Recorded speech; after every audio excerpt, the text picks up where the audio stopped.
नमस्कार मित्रांनो, आपलं स्वागत आहे आपल्या स्मार्ट नर्सिंग नोट्स या मराठी यूट्यूब चॅनलवर. तर आज आपण पाहणार आहोत पल्स हे चॅप्टर. पल्स चॅप्टर एक्झाममध्ये 5 ते 10 मार्कला विचारला जाऊ शकतो. तर आज आपण पाहणार आहोत अगोदर इंट्रोडक्शनमध्ये पल्स म्हणजे हृदय जेव्हा अंकुजन पावते, जेव्हा रक्त धमनीतून वेगाने पुढे जाते, त्या हालचालीमुळे जी लयबद्ध ठोके निर्माण होतात त्यालाच नाडी किंवा पल्स असे म्हणतात. तर त्याची पल्सची डेफिनेशन पाहू. हृदयाच्या संपादनाबरोबर त्वचेलगत असणाऱ्या व हाडावरून जाणाऱ्या रोहिणीमध्ये जे संपादन किंवा लाट जाणवते तिलाच पल्स असे म्हणतात. तर पल्सचे महत्त्व. पल्स मोजण्यामुळे आपल्याला होणारे फायदे.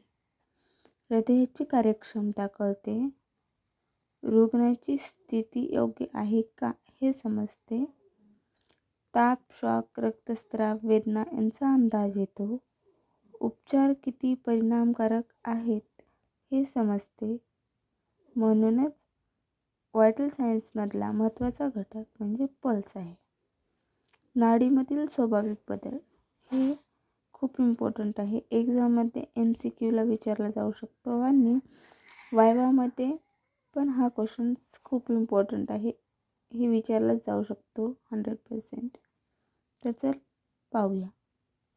गर्भहृदय ध्वनी म्हणजे फिटल हार्ट साऊंड. जेव्हा बेबी गर्भाशयात असतो त्यावेळेस त्याची जे काही हार्ट रेट असते ते 140 ते 150 प्रति मिनिट असते. सर्वात जास्त असते हाय लेवलची. नवजात बालकामध्ये 130 ते 140 प्रति मिनिट असते. तर लहान मुलामध्ये 120 ते 130 प्रति मिनिट. प्रौढ व्यक्तीमध्ये 60 ते 100 प्रति दर मिनिट. वयस्कर व्यक्तीमध्ये 60 ते 70 म्हणजे सर्वात कमी पल्स रेट आणि सर्वात जास्त पल्स रेट फिटल हार्ट साऊंडमध्ये असते. पल्स मोजण्याची ठिकाणे. फर्स्ट आहे रेडियल आर्टरी. रेडियल आर्टरी ही मनगटावर असते. मनगटावर 3 बोटांनी चाचपून पाहिले जाते. ब्रॅकियल आर्टरी दंडावर असते. टेम्पोरल आर्टरी कानसालीजवळ असते. फेशियल आर्टरी दाढीजवळ म्हणजे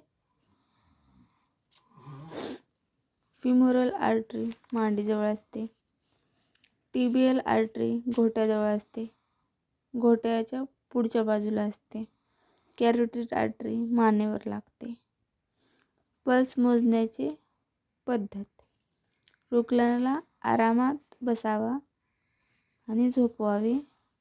अंगठा व करंगळी न वापरता मधल्या 3 बोटांनी मोजावी.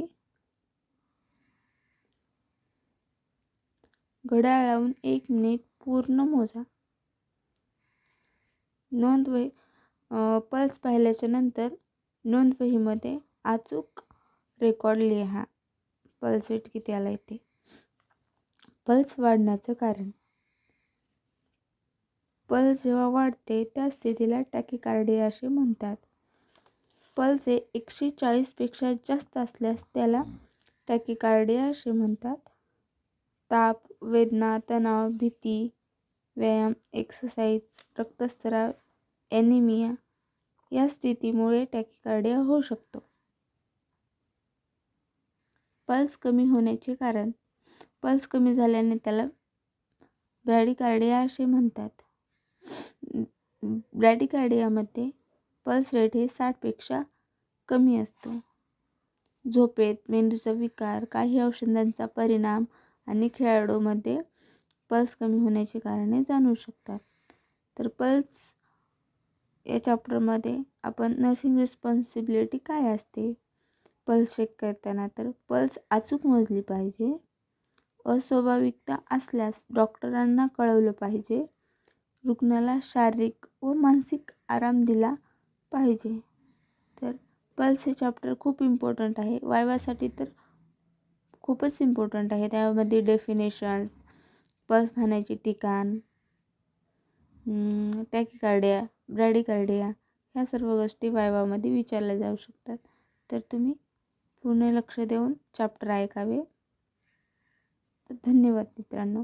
यावर काही क्वेश्चन्स पाहिजे असतील तर तुम्ही सांगू शकता. थँक्यू.